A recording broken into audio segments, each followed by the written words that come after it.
Hello everyone, welcome back to Agricultural Sciences. This is Alok Dwivedi. So friends, today we'll discuss about the four topics which are mentioned here below, like gravimetric method, infrared moisture balance method, tensiometer, and electrical resistance method. So these are the four methods which we are going to discuss here.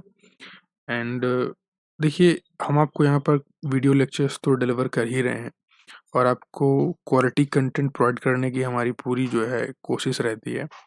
पूरा effort हम लगाते हैं कि आपको quality content दें और आपको बहुत ही इजी लैंग्वेज में आपको सारी चीज़ें समझ में आ जाएं जो हम यहाँ पर आपको समझाना चाहते हैं, है ना। तो बस एक आप लोगों से बस एक ही रिक्वेस्ट है, this is our humble request, कि आप वीडियो को देखें तो लाइक करें और अपने दोस्तों के साथ शेयर करना बिल्कुल ना भूलें। और जिन लोगों ने सब्सक्राइब नहीं किया अभी वो सब्सक्राइब कर लें, क्योंकि ऐसी ही जो यूज़फुल वीडियोज़ हैं आपकी साइंस से रिलेटेड, एग्रीकल्चर साइंस से रिलेटेड, वो यहाँ पर मैं अपलोड करता हूँ। और जिस भी टॉपिक पे आपको वीडियो चाहिए, है ना, जो टॉपिक आपको समझ में नहीं आ रहा है, तो आप उसको भी कमेंट करके मुझे बता सकते हैं, जिससे कि फ्यूचर में हम उसके लिए भी वीडियो एक प्रिपेयर कर लें आपके लिए और आपको बेस्ट क्वालिटी प्रोवाइड कर पाएँ। तो इसी के साथ फ्रेंड्स हम लोग अपना आज का टॉपिक शुरू करते हैं। सबसे पहले आज हम लोग डिस्कस करेंगे moisture movement under the saturated condition, यानी कि मॉइस्चर का मूवमेंट तो हो रहा है लेकिन सैचुरेटेड कंडीशन में हो रहा है। मतलब सैचुरेटेड कंडीशन का मतलब आप क्या समझते हो? कौन कौन लोग जानता है कि सैचुरेटेड कंडीशन बेसिकली क्या है? चलिए मैं आपको बताता हूँ, अगर आप नहीं जानते हो सैचुरेटेड कंडीशन मतलब क्या है। देखिए, जब भी बात होती है सैचुरेशन की, ठीक है, जब भी सैचुरेटेड की बात हो रही है, इसका मतलब कि वो ये व्यक्ति क्या है, ये व्यक्ति क्या है, सैचुरेटेड है, यानी कि मतलब स्टेबल है। अब सॉइल की कंडीशन में सॉइल को हम कैसे बोलेंगे कि वो स्टेबल है? तो इस सेंस में हम बोलते हैं कि इसमें जो वाटर क्वांटिटी है, क्या, जो इसके अंदर जो वाटर क्वांटिटी है वो इसके अंदर सफिशिएंट अमाउंट में है। क्या है? वो इसके अंदर सफिशिएंट अमाउंट में है। तो इस तब हम बोलते हैं कि क्या है, जो सॉइल है वो सैचुरेटेड सॉइल है। मतलब कि जो वाटर पोर्स है ना? आप जानते हो कि सॉइल के अंदर क्या है, वाटर पोर्स होते हैं, है ना? वाटर पोर्स होते हैं, सभी को पता है। तो ये वाटर पोर्स क्या है, फिल्ड है। तो फिर इसका मतलब क्या हुआ कि ये सैचुरेटेड सॉइल है। तो आई होप ये चीज़ आपको क्लियर हो गई कि अब सैचुरेशन मतलब क्या होता है। आप सैचुरेटेड कंडीशन समझ गए हो, है ना? अब देखिए, तो सबसे पहले हम समझते हैं पॉइसलीज, ये जो पॉइसलीज लॉ होता है ये क्या होता है। तो पॉइसलीज लॉ, डार्सीज लॉ, जो बड़े इंपॉर्टेंट हैं, इससे रिलेटेड जो है क्वेश्चन अराइज जरूर होता है। तो बेसिकली देखिए, समझते हैं इसके बारे में डिटेल में बहुत आसानी से। क्या होता है ये? तो expresses the flow of water in a narrow tube, कह रहा है कि ये जो पॉइसलीज लॉ है, कह रहा है ये बताता है कि मान लो एक नैरो ट्यूब है, ठीक है, ये नैरो ट्यूब है और थोड़ा ऊपर बनाना चाहिए था ये, कोई बात नहीं, रुकिए मैं फिर से बना देता हूँ। नैरो ट्यूब बनाता है, ये लीजिए, एक सर्कल में ये बनाया, एक सर्कल ये बनाया। अब यहाँ से स्टार्ट किया एक पाइप, यही पाइप ये जा रहा है, ठीक, मान लीजिए ये पाइप है। तो इस नैरो ट्यूब में से, इस नैरो ट्यूब में से क्या हो रहा है, फ्लो ऑफ वाटर हो रहा है। क्या हो रहा है? फ्लो ऑफ वाटर हो रहा है। तो इसको जो है वो कौन बताता है? ये पॉसलीज लॉ बताता है। अब किस तरीके से बताता है, अब आप ये समझ लो जरा, है ना, ये भी समझ लो। देखो कैसे बताता है, कि कहता है कि अकॉर्डिंग टू इट, जो rate of flow of water है in sandy soil, that is more than that of loam and clay soil. कह रहा है कि भाई, पॉसलीज लॉ के अकॉर्डिंग जो फ्लो ऑफ रेट है सैंडी सॉइल में, वो सबसे ज़्यादा है। मतलब यहाँ मैं लिख देता हूँ कि जो आपकी सैंडी सॉइल है, एक सेकंड, इसमें क्या लिख देता हूँ, यहाँ से आपको मैं ले चलता हूँ अलग साइड पर। यहाँ पे देखो आप, कह रहा है पॉसलीज लॉ क्या कह रहा है, कह रहा है कि जो सैंडी सॉइल है आपकी, कौन सी सॉइल, सैंडी सॉइल, ठीक है, जो सैंडी सॉइल है आपकी, ये है नंबर वन स्टेज पे। किस पे है? नंबर वन स्टेज पे है फ्लो ऑफ रेट के हिसाब से, ठीक है। रेट ऑफ फ्लो ऑफ जो वाटर होगा इन नैरो ट्यूब, वो सैंडी सॉइल में ज़्यादा बेहतर होगा। फिर कह रहा है इसके बाद अगर आप बात करते हो किसी की, तो वो है आपका लोम सॉइल। कौन सा है? लोम सॉइल है, ये नंबर दो पे है। ठीक, लोम सॉइल की बात कर रहा है कि ये नंबर दो पे है। और सबसे जो रद्दी सॉइल है, मतलब फ्लो ऑफ रेट की बात कर रहे हैं यहाँ पे नैरो ट्यूब में, तो वो है आपकी थर्ड नंबर पे सबसे लीस्ट क्ले सॉइल में, ठीक है। तो इस तरीके से आप जो है इनको अरेंज करके समझ सकते हो कि ये कौन कह रहा है, ये पॉइजलीज लॉ कह रहा है। कौन कह रहा है? पॉइजलीज लॉ कह रहा है, ठीक है। तो ये चीज़ आप समझ गए हो, ये मैं आपको पीछे दिखा चुका हूँ क्या चीज़ है। तो ये बेसिकली आपको इसमें इतना ही समझना है कि पॉइजलीज लॉ क्या कह रहा है, ठीक। तो यही चीज़ कह रहा है पॉइजलीज लॉ, इसके अलावा कुछ नहीं कह रहा है ना। तो आई होप आपको ये चीज़ समझ गए हैं। अब हम लोग नेक्स्ट चलते हैं, डार्सीज लॉ क्या होता है। तो ये क्या कह रहा है, इसको भी आप आसानी से मतलब संधि विच्छेद करके आप पढ़ोगे चीज़ों को तोड़ तोड़ के, तो बहुत आसानी से आप समझ जाओगे, भूलोगे नहीं कभी। डार्सीज लॉ क्या कहता है भाई? ये कहता है कि हम एक्सप्रेस कर रहे हैं, डार्सी कहते हैं कि हम एक्सप्रेस कर रहे हैं वाटर मूवमेंट इन सॉइल। हम ये नैरो ट्यूब में कर रहे थे एक्सप्रेस, ये इन सॉइल कर रहे हैं। The quantity of water passing unit cross section of soil in the proportional to the gradient of hydraulic head. अब भाई इसको देखो आप, चलता हूँ मैं आपको यहाँ पे अलग स्लाइड पे, आ जाओ। अब ये डार्सी क्या कह रहे हैं, ठीक है, कौन क्या कह रहे हैं? डार्सी। देख लो आप, डार्सीज लोग क्या कह रहे हैं, ये कह रहे हैं कि भाई अगर अ यूनिट क्रॉस सेक्शन, ये कह रहे हैं कि एक सेकंड भाई, चलो ठीक है, a unit cross section of soil, unit cross section of soil, ठीक। ये कह रहे हैं कि अगर एक unit cross section of soil में, ठीक है, मान लो फॉर सपोज ये एक unit cross section of soil है, ये इस तरीके से, ठीक। ये यहाँ पर क्या है, ये सॉइल है, ये सॉइल है, ठीक। तो इसमें और यहाँ से ये जो वाटर है ये फ्लो हो रहा है, ठीक। ये वाटर यहाँ से फ्लो हो रहा है इस तरीके से। तो इसमें से जो वाटर फ्लो हुआ, इसमें से जो वाटर फ्लो हुआ, तो इसके रेट को डार्सी लोग कह रहे हैं कि भाई हम सॉइल के रेट मूवमेंट में, वाट जो सॉइल का जो एक यूनिट क्रॉस सेक्शन एरिया है, इसमें कितना वाटर मूव हुआ, इसमें कितना वाटर मूव हुआ है, हम इसकी बात करते हैं, डार्सी कहता है। और कैसे बात करते हैं, अब वो देख लो आप। देखो यहाँ पे क्या कह रहा है कि quantity of water passing unit cross section of soil proportional to the gradient of hydraulic head. कह रहा है कि जो हाइड्रोलिक हेड था आपका, देखो मैं ले चलता हूँ फिर से यहीं पे। कह रहा है कि जो क्रॉस सेक्शन में आप वाटर को मूवमेंट करा रहे हो, ठीक है, जितना पानी के एक unit cross section of soil में क्रॉस हुआ, तो वो किसके प्रोपोर्शनल होगा?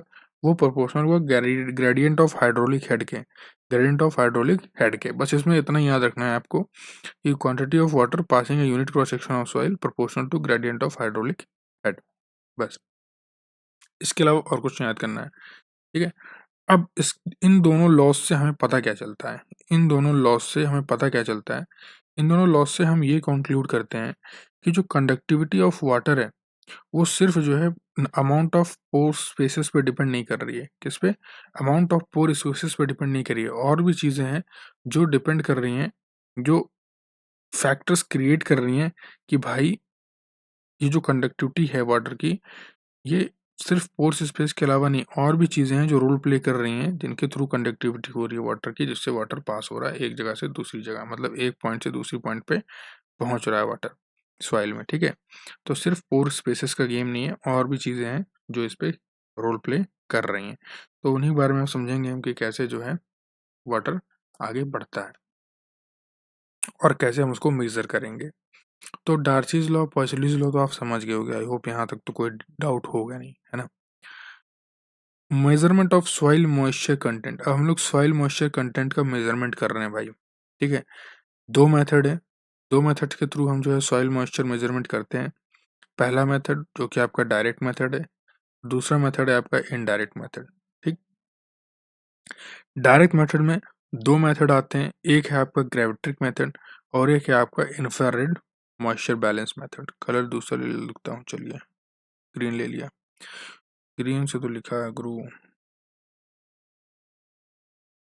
रेडी, ठीक है। तो ग्रेविट्रिक मेथड क्या है?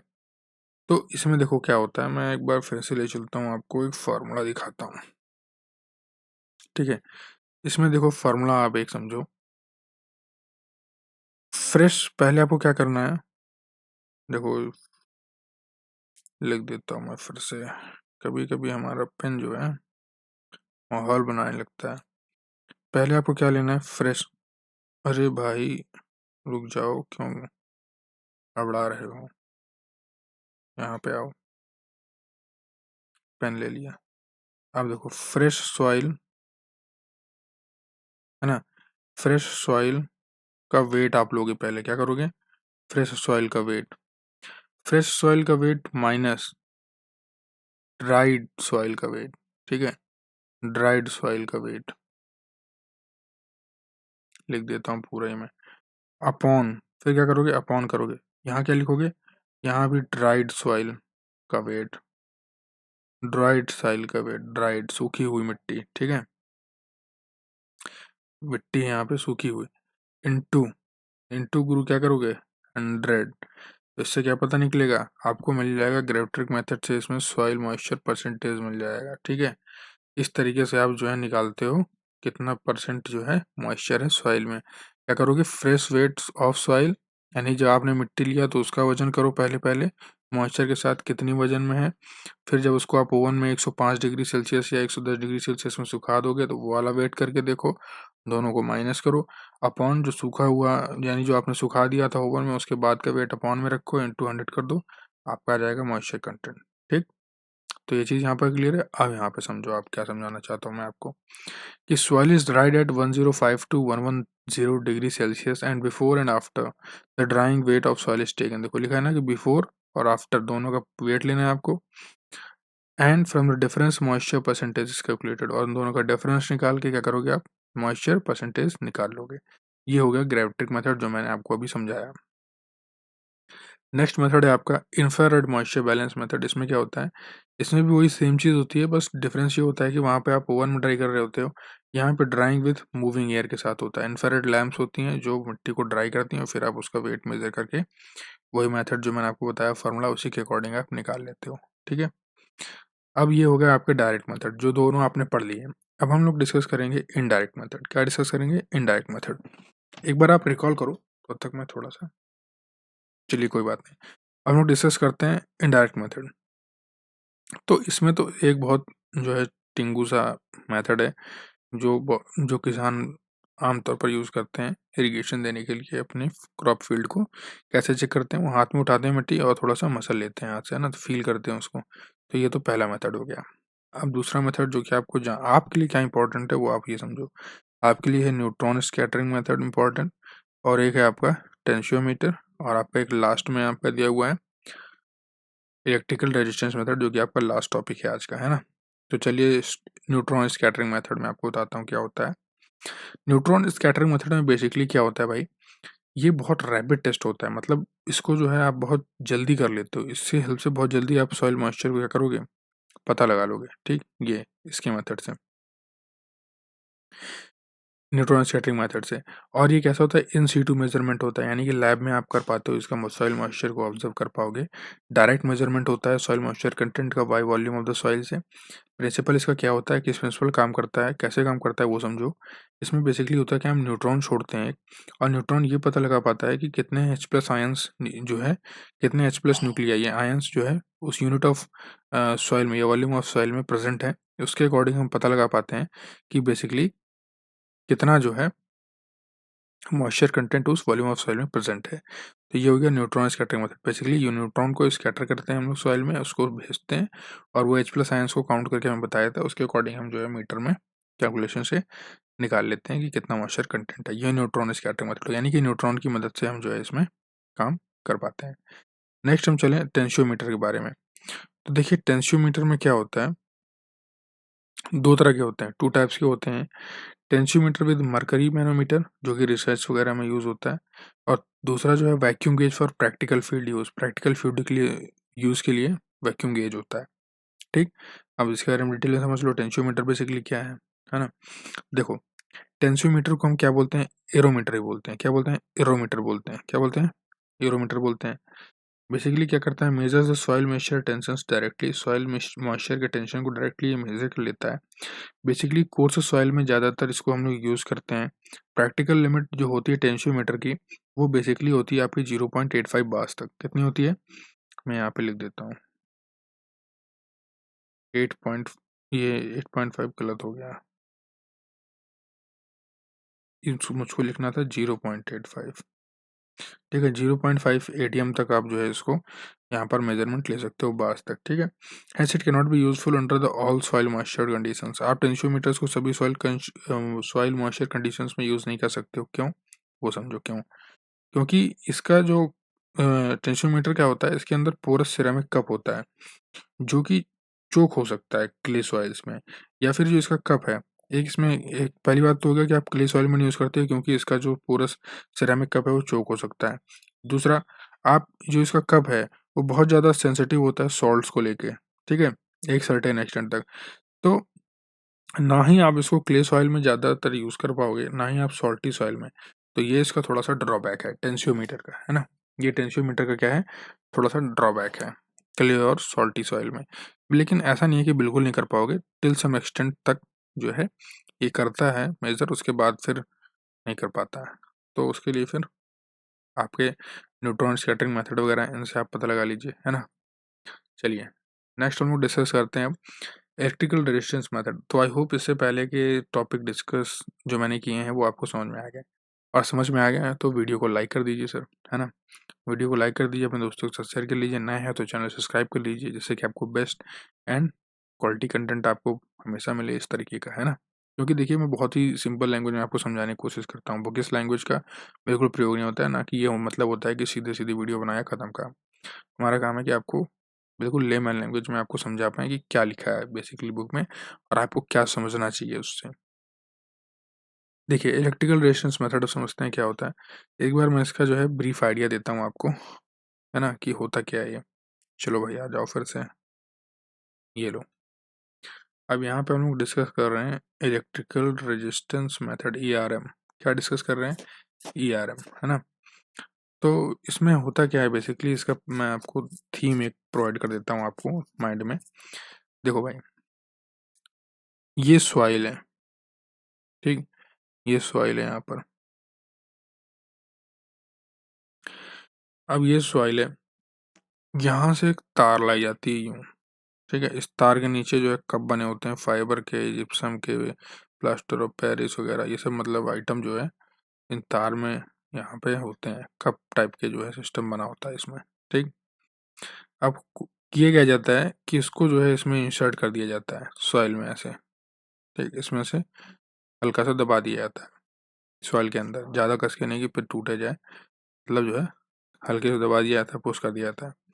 यहाँ से जो है एक वोल्टेज, सर्टेन वोल्टेज को सप्लाई किया जाता है, ठीक है? यहाँ से सर्टेन वोल्टेज को सप्लाई करते हैं और ये देखते हैं कि कितना रेजिस्टेंस जो है हो रहा है, कितना रेजिस्टेंस क्रिएट हो रहा है, वो मीटर आपको बताता है सॉइल में। रेजिस्टेंस की मदद से कैसे निकाल पाते हैं, देखो भाई, अगर सॉइल में मॉइस्चर होगा तो क्या होगा, एक सेकंड रुको रुको, देखो सॉइल में मॉइस्चर होगा तो मैं इरेजर ले लेता हूँ जरा, मिटो भाई, मिट जाओ मिट जाओ।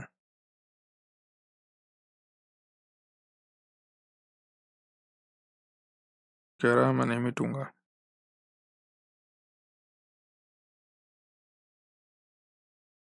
एक सेकंड, हमारा इलेक्ट्रिकल रेजिस्टेंस मेथड ये रहा, ये आ जाओ यहाँ पर। तो मैं आपको समझा रहा था कि एक यहाँ पर सॉइल है इस तरीके से। हाँ, मैं आपको समझा रहा था ये तो मैंने आपको बता दिया था डायग्राम बना के कि कैसे इसमें इंसर्ट करते हैं ना, किसकी बनी होती है। तो रेजिस्टेंस बता रहा था मैं आपको। देखो भाई, जो रेजिस्टेंस होगा ये इसके मेथड से कैसे पता लगाते हैं हम। देखो, अगर पानी है, अगर पानी होगा, वाटर होगा सॉइल में, ठीक है, क्या होगा, अगर वाटर है सॉइल में तो ये कंडक्टिविटी बहुत बढ़िया तरीके से होगी, है ना? वोल्टेज जो है वो सप्लाई हो जाएगा बढ़िया तरीके से। और अगर सॉइल है तो क्या होगा, रेजिस्टेंस क्रिएट करेगा, है ना? वो जो है वोल्टेज को आगे नहीं बढ़ने देगा, रेजिस्टेंस क्रिएट करेगा। क्या करेगा? रेजिस्टेंस क्रिएट करेगा, है ना? तो इसी के बेसिस पे हम लोग, रेजिस्टेंस के बेसिस पे हम लोग पता लगा पाते हैं कि कितना मॉइस्चर उसमें प्रेजेंट है, कितना मॉइस्चर नहीं प्रेजेंट है। ठीक है, एक सेकंड मैं इसका भी जरा मिटा दूं ये बीच में। अब ठीक है। चलिए, अब थ्योरी बेस पे समझ लीजिए क्या चीज़ है जो मैंने आपको समझाया है, तो आपको ज़्यादा ईज़ी समझ में आ जाएगा। एक बार आपने बेसिक आइडिया तो आपके माइंड में बन ही गया होगा कि इलेक्ट्रिकल रेजिस्टेंस मेथड बेसिकली क्या है। देखिए, osmotic pressure is determined by using the vapour pressure psychrometer. Vapour pressure psychrometer के थ्रू क्या होता है, ऑस्मोटिक प्रेशर को डिटरमाइन किया जाता है। रेजिस्टेंस ब्लॉक्स होते हैं जो कि बने होते हैं बहुत सारे मटेरियल से, जैसे कि जिप्सम से, नायलॉन से, फाइबर ग्लास से, प्लास्टर ऑफ पेरिस से, या फिर कॉम्बिनेशन ऑफ दीज मटेरियल से। बेसिकली जो nylon and fibre glass units हैं ये ज़्यादा सेंसिटिव होती हैं higher ranges of soil moisture में, तो ये ज़्यादा बेहतर मानी जाती हैं। इनके अगर जो यूनिट होती हैं नायलॉन एंड फाइबर ग्लास की, इन्हीं की यूनिट बेसिकली ज़्यादातर यूज़ की भी जाती हैं ERM मेथड में। तो प्लास्टर ऑफ पेरिस फंक्शंस जो होते हैं, ये जो प्लास्टर ऑफ पेरिस ब्लॉक की यूनिट है जो, ये बेसिकली जो सबसे ज़्यादा इफेक्टिव होती है 1 से 15 एटीएम तक, ठीक है। वहीं जो नायलॉन ब्लॉक होता है ये 2 एटीएम 2 एटीएम तक, कितने एटीएम तक, 2 एटीएम तक जो है बढ़िया काम करता है। फाइबर ग्लास जो है ये एंटायर रेंज ऑफ में जो है अवेलेबल होता है वाटर के। फाइबर ग्लास को आप एंटायर रेंज में जो है आप यूज़ कर सकते हो।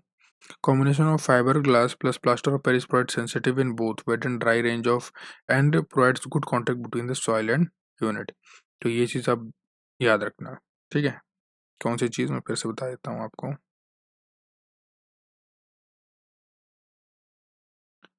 ये है आपका ये वाला पॉइंट।